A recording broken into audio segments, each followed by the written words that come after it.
Hello everyone, welcome to my YouTube channel.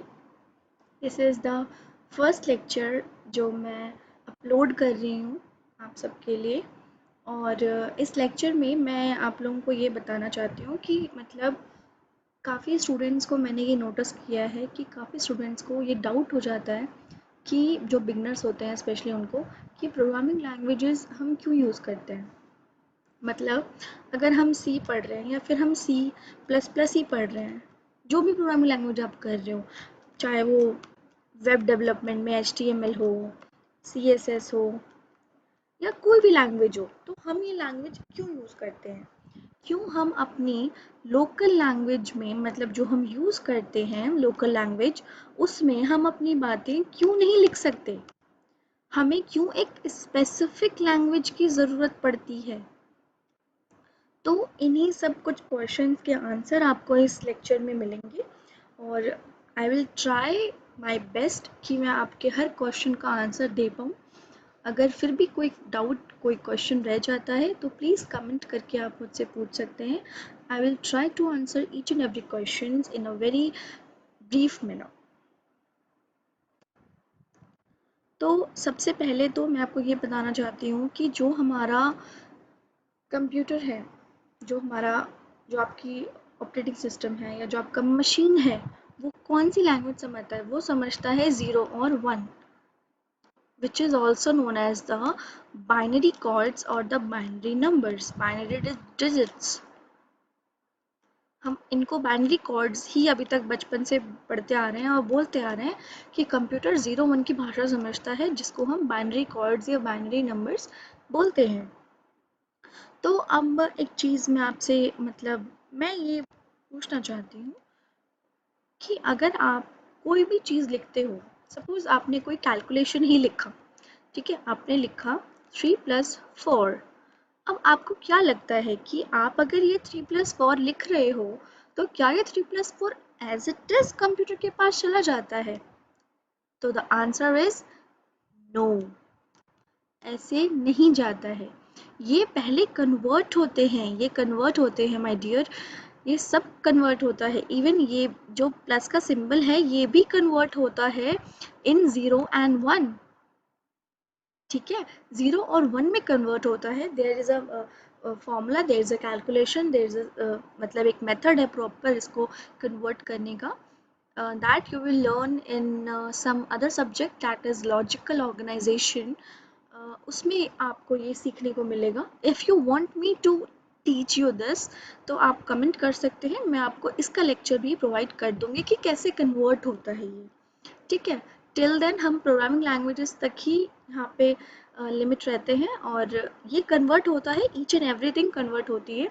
And even जो आपको solution मिलेगा equal to के बाद विच इज 7, तो ये 7 भी पहले 0 1 में कन्वर्टेड रहेगा। उसके बाद 0 1 के बाद ये आपको ये सब प्रोसेस बहुत मिली सेकेंड्स बहुत नैनो सेकेंड्स में होते हैं, इसलिए आपको ये चीज़ें फील नहीं होती हैं।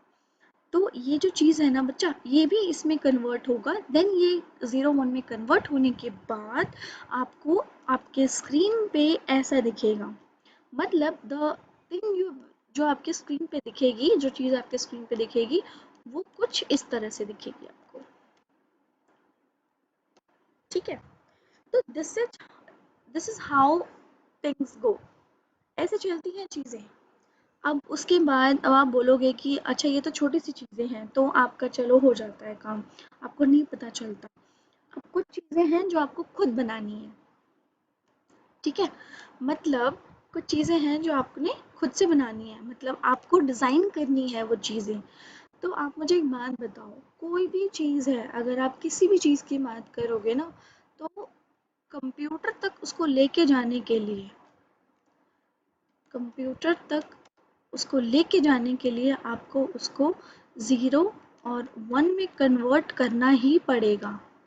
तो इससे हमें हमें हमारे पास इन चीज़ों से निकल के कि हम अब हर एक छोटी से छोटी चीज़ को तो नहीं कन्वर्ट कर सकते 0 1 में, क्योंकि ये प्रोसेस बहुत लेंथी होता है, बहुत टाइम टेकिंग होता है, बहुत कैलकुलेटिव होता है। तो हमने क्या करा, हमने एक चीज़ बनाई which is known as compiler.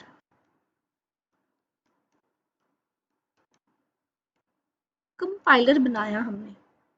Compiler क्या कर रहा है? कंपाइलर कुछ नहीं कर रहा है, ये सिर्फ आपकी जो भी वर्ड्स, आपकी जो भी चीज़ें होती हैं उसको कन्वर्ट कर रहा है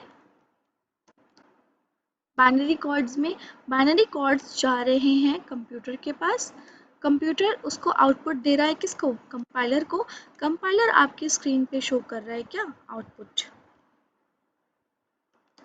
कि वेदर जो आपने लिखा है वो चीज़ें चलने लायक हैं, मतलब क्या वो चीज़ करेक्ट है कंप्यूटर की भाषा में, क्या वो चीज़ अगर आप रियलिटी में उसको इम्पोज करोगे कहीं पे, इम्प्लीमेंट करोगे कहीं पे, तो क्या वो चीज़ चल सकती है?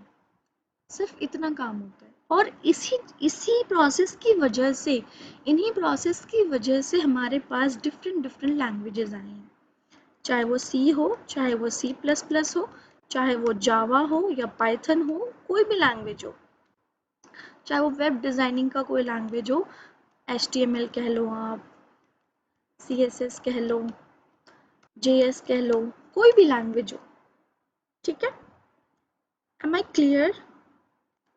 अब इसके अब आपको लगेगा कि अगर ऐसी चीज़ें थी तो व्हाई डोंट वी गेट, हमें मतलब ऐसा क्यों नहीं हुआ कि हमें एक लैंग्वेज से हमारा, अगर हम सी पढ़ रहे हैं तो सिर्फ सी से हमारा काम चल जाए, या फिर हम जावा पढ़ रहे हैं तो सिर्फ जावा से हमारा काम चल जाए, है ना? ये क्वेश्चन भी तो आएगा आपके दिमाग में अब।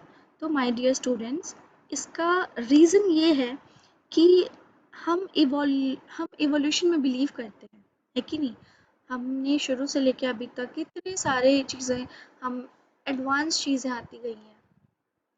तो अगर हम बात करें ना, तो पहले के ज़माने में तो सी था भी नहीं। सबसे पहले जो बेसिक लैंग्वेज था, इट वाज बेसिक। बेसिक हो गया, GW बेसिक हो गया,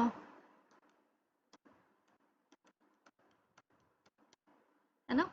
कोबोल हो गया, फॉर्ट्रन हो गया, तो ये सारे लैंग्वेजेस थे, ठीक है। अब इनके जो कोडिंग होती थी, इनके अंदर जो चीज़ें लिखी जाती थी, वो बहुत कॉम्प्लेक्स थी।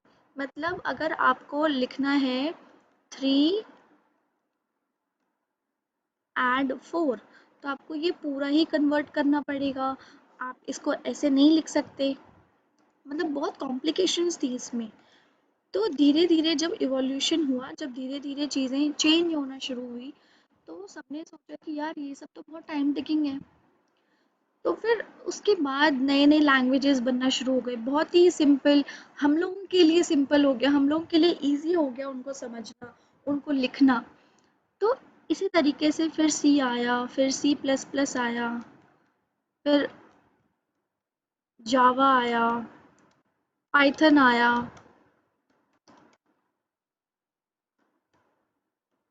है ना? इन्हीं सब इवोल्यूशन की वजह से डिफरेंट लैंग्वेजेस आए हैं।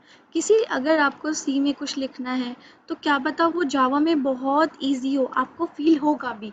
अभी जब आप थोड़ा और, मैं एडवांस क्लासेस की तरफ जब जाऊंगी, तो आई विल टेल यू कि कितनी सारे डिफरेंसेस हैं जो आपको सी में टफ लगेंगे, बट आपको उनको जावा में लिखना या आपको उनको C++ में लिखना आपको बहुत ईजी लगेगा, क्योंकि ये दोनों तो ऑब्जेक्ट ओरिएंटेड हैं, दीज आर उप्स बेस्ड, है ना? ये भी, और ये नहीं है object oriented. C is a procedural language, ठीक है। तो काफ़ी कुछ है जो आपको ईजी लगेगा, आपको खुद ब खुद समझ आ जाएगा कि अच्छा ये डिफरेंस है, इस वजह से हमें इतने सारे लैंग्वेजेस आए हैं हमारे पास। तो ये टोटली आपके ऊपर डिपेंड करता है कि आप कौन सा लैंग्वेज ऑप्ट करते हो, और कौन सी लैंग्वेज में आप अपनी कोडिंग, अपना प्रोग्राम लिखना पसंद करते हो।